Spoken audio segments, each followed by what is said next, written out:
Hello, नमस्कार। मैं चेतन लाल रेगर से आचार्य समाजशास्त्र राजकीय महाविद्यालय शाहपुरा जिला भिलवाड़ा। प्रिय छात्रों, आज मैं आपको बीए पार्ट सेकंड समाजशास्त्र के अंतर्गत प्रथम प्रश्न पत्र के अंतर्गत, जैसा कि मैंने पहले पीडीएफ के माध्यम से सामाजिक सर्वेक्षण की जो पद्धति है अनुसंधान की, उसकी विशेषताएं, उसका मीनिंग, उसका कंसेप्ट के बारे में चर्चा की। लेकिन आज हम इसकी वास्तविक उपयोगिता, उसका महत्व या गुण क्या है, इस पर चर्चा करेंगे। साथ ही कुछ इसके दोष या कमियां या सीमाएं भी कर सकते हैं, वो भी बताएंगे।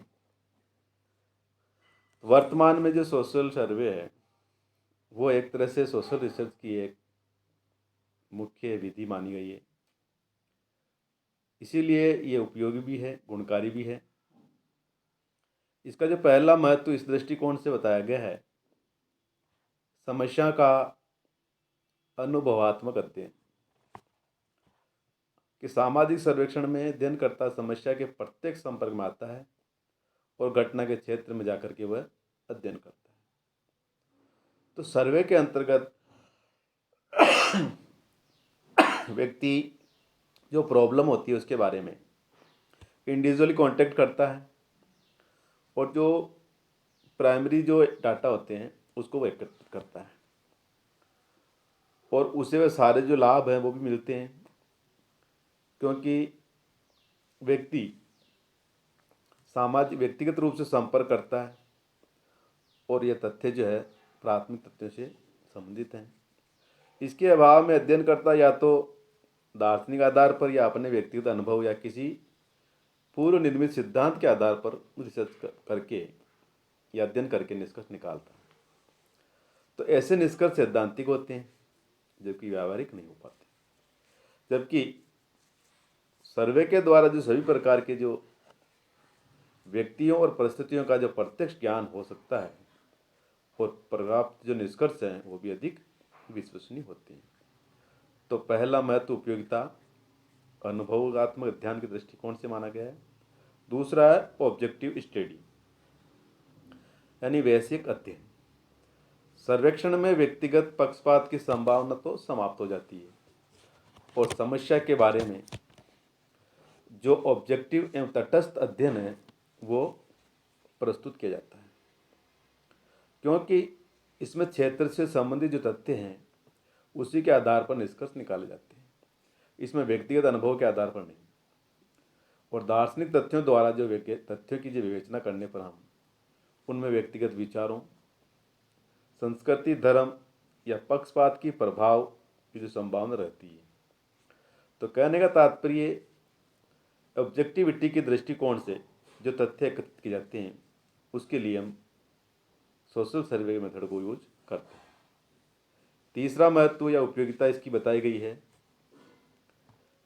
कि ये helpful in formulation of valid hypothesis, अर्थात वैध प्राकल्पना के निर्माण में ये सहायक है, क्योंकि सर्वेक्षण के द्वारा जो प्राप्त निष्कर्ष के आधार पर जब नवीन हाइपोथेसिस का जब निर्माण किया जाता है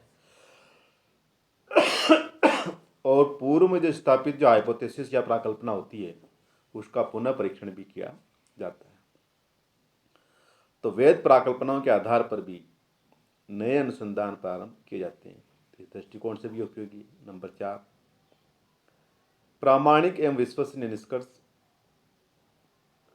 तो कंक्लूजन होता है वो रिलायबल एंड वैलिड होता है, क्योंकि सर्वेक्षण विधि में समस्या से संबंधित तथ्यों का संकलन एवं अध्ययन जो है वो अध्ययनकर्ता स्वयं जाकर करता है, इसलिए वे अधिक प्रामाणिक भी होते हैं और विश्वसनीय भी होते हैं। और प्रथम स्त्री दृष्टिकोण से यह आंकड़े एकत्रित करते हैं। नंबर 5, वैज्ञानिक परिशुद्धता, साइंटिफिक एक्यूरेसी। सामाजिक सर्वेक्षण में वैज्ञानिक नियमों, यंत्रों एवं विधियों का प्रयोग किया जाता है। इसलिए सर्वे द्वारा जो भी निष्कर्ष हैं वो वैज्ञानिक दृष्टिकोण से परिशुद्ध होते हैं।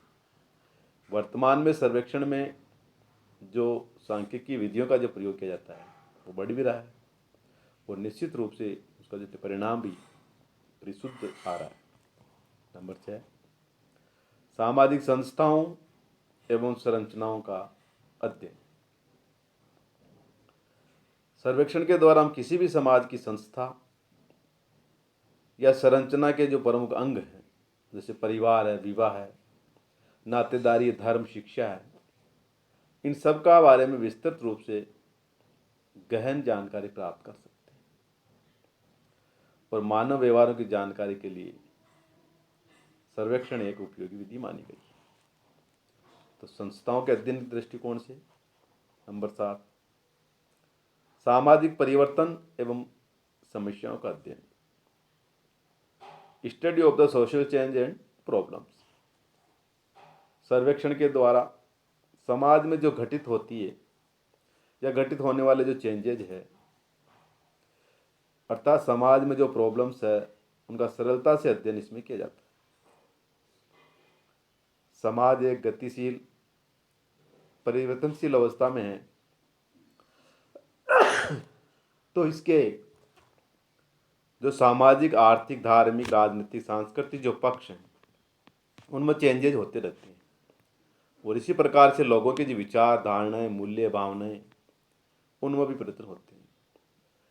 तो इन परिवर्तन की दिशा, प्रकृति और जो इसके कारण है उसकी जानकारी हमें सोशल सर्वे से मिलती है।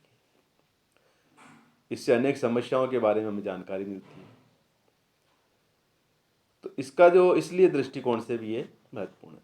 नंबर 8, समस्याओं का समाधान एवं सामाजिक पुनर्निर्माण, यानी solution of the problems and social reconstruction. सामाजिक सर्वेक्षण के द्वारा सामाजिक समस्याओं के कारणों का पता चलता ही है और सर्वेक्षण प्रतिवेदनों में समस्याओं के समाधान के लिए सुझाव भी दिए जाते हैं, जिनका उपयोग करके समाज की बुराइयों को समाप्त किया जा सकता है। रचनात्मक कार्यक्रम हैं या नियोजित विकास है के द्वारा भी समाज में जो कल्याणकारी योजनाएं हैं उसकी रूपरेखा प्रस्तुत की जा सकती है।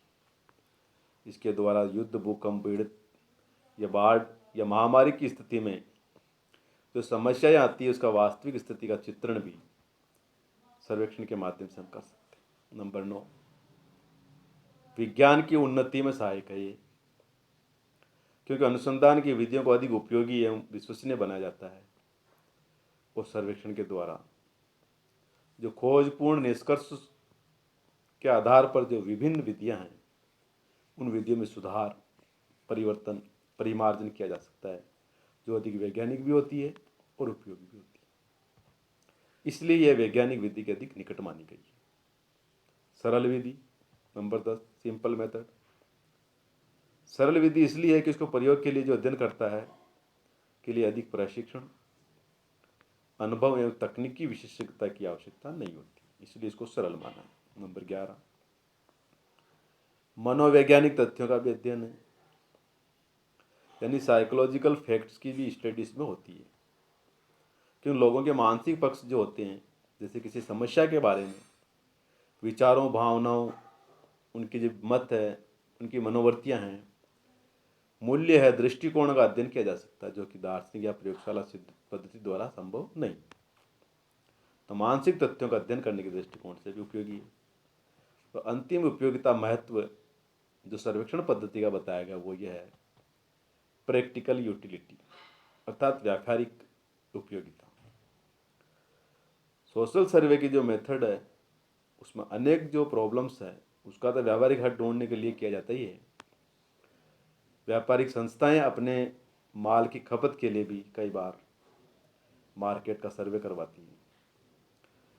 लेबर की जो प्रॉब्लम्स उसका अध्ययन करना हो उनका किस तरह से हल निकालना हो, या इलेक्शन में जो उम्मीदवार हैं उसके प्रति लोगों की मेंटलिटी जांचनी हो, तो इस प्रकार के कई सारे जो विचार हैं उसका आयोजन सर्वेक्षण के माध्यम से किया जाता है। इसलिए व्यावहारिक दृष्टिकोण से ये उपयोगी बताया गया। साथ ही साथ इन महत्व, उपयोगिता, गुण बताने के साथ ही वैज्ञानिकों ने सर्वेक्षण पद्धति की कुछ सीमाएं बताई है, उसकी लिमिटेशंस बताई है या डीमेरिट्स बताई है। वो है, उसमें पहला है, ये केवल मूर्त घटनाओं का अध्ययन करती है, क्योंकि सर्वेक्षण के द्वारा केवल ऐसी घटनाओं का अध्ययन किया जाता है जो दृश्यमान हो, जैसे परिवार की रचना, आकार, जनसंख्या, रहन सहन, अपराध, निर्धनता, आय व्यय आदि का अध्ययन इसके द्वारा किया जाता है। किंतु अनेक समस्याएं तो ऐसी होती जो दिखाई नहीं देती, अमूर्त होती है, तो उसका अध्ययन के दृष्टिकोण से यह विधि अनुपयुक्त मानी गई है। यानी कि जैसे लोगों के विचार, भाव है, विश्वासों के बारे में जो सर्वेक्षण है वो परफेक्ट नहीं आते। दूसरी कमी बताई है, अध्ययन का जो क्षेत्र वो सीमित होता है, यानी limited area of the study. क्योंकि सर्वेक्षण के द्वारा एक सीमित क्षेत्र में जो घटने वाली घटना है या समस्या है का अध्ययन किया जा सकता है। समस्याओं का व्यापक या बहुमुखी पक्ष का अध्ययन जो है इस विधि के दृष्टिकोण से अनुपयुक्त है। नंबर 3, अधिक समय व धन की आवश्यकता होती है, क्योंकि सर्वेक्षण विधि समय धन की दृष्टि खर्चीली बताई गई है। क्योंकि योजना बनाने से लेकर अध्ययन का प्रतिवेदन प्रस्तुत करने तक कई स्टेपों से गुजरना पड़ता है, जिसमें काफ़ी समय लगता है। कई बार तो सर्वेक्षण कई वर्षों तक चलता है। उसकी सैंपलिंग निकालने के लिए प्रश्नावली, अनुसूचियाँ तैयार करना, इंटरव्यूज़ लेना में आदि धन भी लगता है, पैसा भी लगता है, समय भी लगता है। सर्वेक्षण कार्य के लिए जो एम्प्लॉय होते हैं उनकी सैलरी, उनको TADA प्रशिक्षण, इन सब भी खर्च आता है। Number 4, need of A study team, अर्थात एक अध्ययन दल की आवश्यकता। सर्वेक्षण जब बड़े पैमाने पर ऑर्गेनाइज किए जाते हैं तो कई कार्यकर्ताओं की आवश्यकता होती है। जैसे उदाहरण के लिए निदेशक, उपनिदेशक, अनुसंधान अधिकारी, लिपिक, प्रगणक, अध्ययनकर्ता आदि की आवश्यकता होती है। इन सभी को प्रशिक्षण करने, इन सभी के बारे में जानकारी स्थापित करना, तालमेल स्थापित करना में कठिनाई आती है, क्योंकि पारंपरिक रूप से ये सहयोगी न होते हैं, तनावपूर्ण माहौल में कार्य करते हैं, इससे धक्का लगता है। तो दक्ष अनुभवी प्रशिक्षण की जुटाना भी एक कठिन कार्य माना गया है। तो दल को रिक्वायरमेंट, दिल की स्टडी या दिल को इकट्ठा करना, आवश्यकता करने की बड़ी अपने आप में एक लिमिटेशन, सीमा है।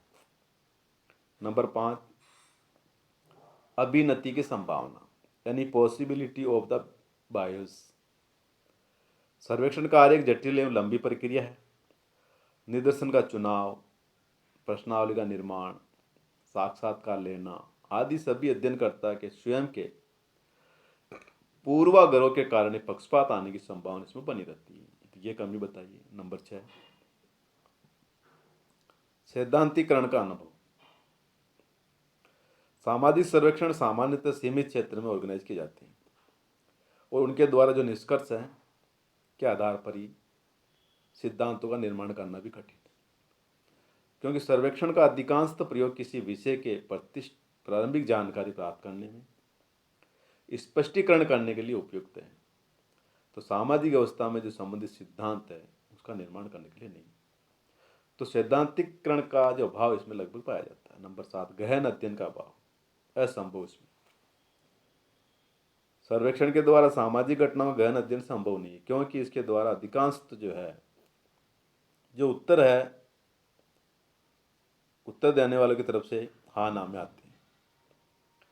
तो सर्वेक्षण के बारे में, विषय में बारे में केवल मोटी मोटी बातें ही सूचनाएं संकलित की जाती है, तो डीपली स्टडी इसमें नहीं हो पाती। यह भी एक कमी है, सीमा बताइए। नंबर 8, कार्यप्रणाली में कठोरता।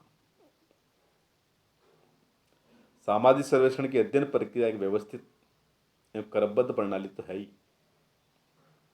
इस प्रक्रिया का संचालन केवल बुद्धिमान, कुशल एवं अनुभवी व्यक्ति कर सकता है। सामान्य व्यक्ति नहीं। तो सभी व्यक्तियों के अध्ययन जड़ वस्तुओं की भांति एक ही प्रक्रिया द्वारा नहीं किया जा सकता। तो व्यक्ति के अनुरूप ही प्रश्नों एवं अनुसूचियों की भाषा, साक्षात्कार के तरीकों में चेंज करना पड़ता है, जिसकी स्वीकृति जो है इस सोशल सर्वे में नहीं होती, और जिसका परिणाम ये होता है कि कई बार जो इम्पोर्टेंट सूचनाएं हैं वो हमें प्राप्त नहीं हो पाती, क्योंकि इसकी जो है कार्य प्रणाली बड़ी कठोर मानी गई। ये भी एक कमी है।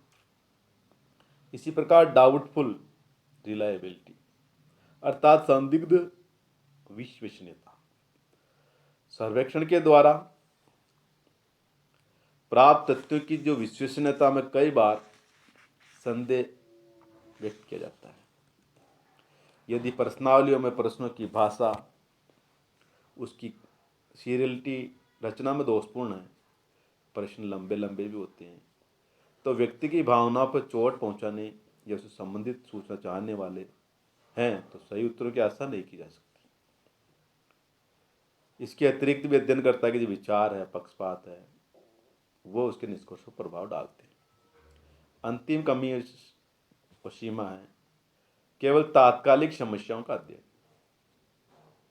अधिकांश सर्वेक्षण का जो प्रयोग है तात्कालिक समस्याओं के अध्ययन के लिए ही किया जाता है, दूरस्थ जो सामाजिक समस्या के लिए नहीं किया जा सकता। एक समय स्थान पर किए गए सर्वेक्षण अन्य समयों या स्थानों के लिए अधिक उपयोगी नहीं होते, तो अतः उन पर ज़्यादा निर्भर भी नहीं रहा जा सकता। तो ये सारी जो सीमाएं हैं ये सामाजिक सर्वेक्षण की पद्धति के अंतर्गत बताई गई। तो आज हमने इसके महत्व, इसके गुण और अवगुण के बारे में चर्चा की।